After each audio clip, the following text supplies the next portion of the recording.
Donc là, je présente Moulin des Dames. Moulin des Dames, c'est un clos de la propriété, un clos à la bourguignonne. Ça correspond à 6 hectares de vignes, essentiellement plantés en Sauvignon, des vieux Sauvignons d'une cinquantaine d'années, entre 50 et 60 ans.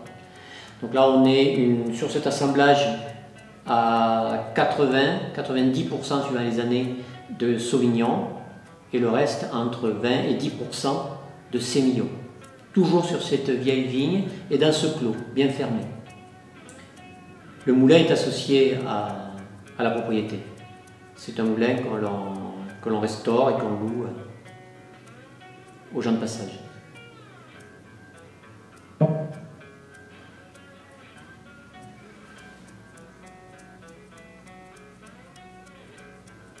Alors là, cette année qui nous parle de vin de garde, hein. On n'est plus du tout sur un vin, sur un fruit primeur. Là, on est déjà sur un vin élevé. On est vraiment sur une gamme aromatique assez forte, assez minérale, si on peut parler de minéralité dans un vin.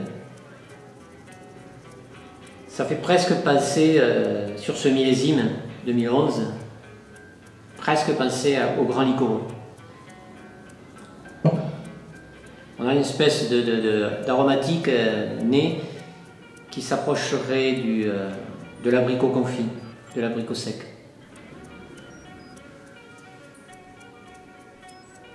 Ce qui est formidable dans ce nez, c'est que j'ai très peu de boisé, toujours dû à un élevage en foudre, comme on l'a. Pas d'élevage en barrique, qui ont tendance à trop boiser les vins, à les maquiller et leur faire perdre leur identité. Là, je retrouve vraiment dans ce nez le jus de raisin que j'ai ramassé.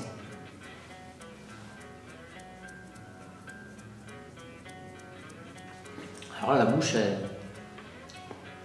est surprenante parce qu'on a un nez de presque de liquoreux. Et au contraire, en bouche, on a un nez de vin blanc sec, beaucoup de longueur. Là, ça me parle, ça n'arrête pas de me raconter des histoires de fruits très mûrs. Ce qui est formidable, c'est que j'ai pas du tout un vin qu'on retrouve partout. Là, j'ai vraiment un vin avec une forte personnalité.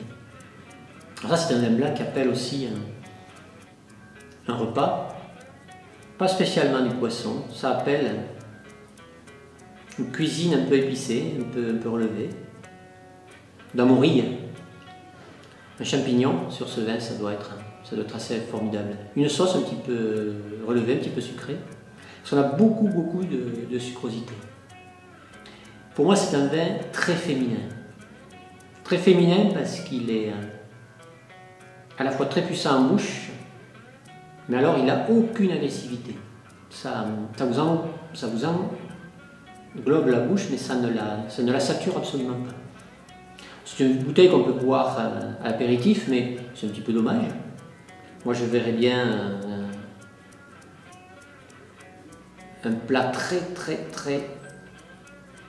sur la douceur, sur le côté, presque une crème douce. Vin en agriculture biologique. Et là, je retrouve vraiment la force de cette agriculture. J'ai vraiment l'impression aussi, par habitude, de mordre dans le calcaire de la région. Le calcaire de la région, ça apporte une notion qui est très importante pour les vins blancs, même pour les vins rouges aujourd'hui. C'est cette longueur et cette fraîcheur, sans avoir de la notion de dureté. Très jolie bouteille.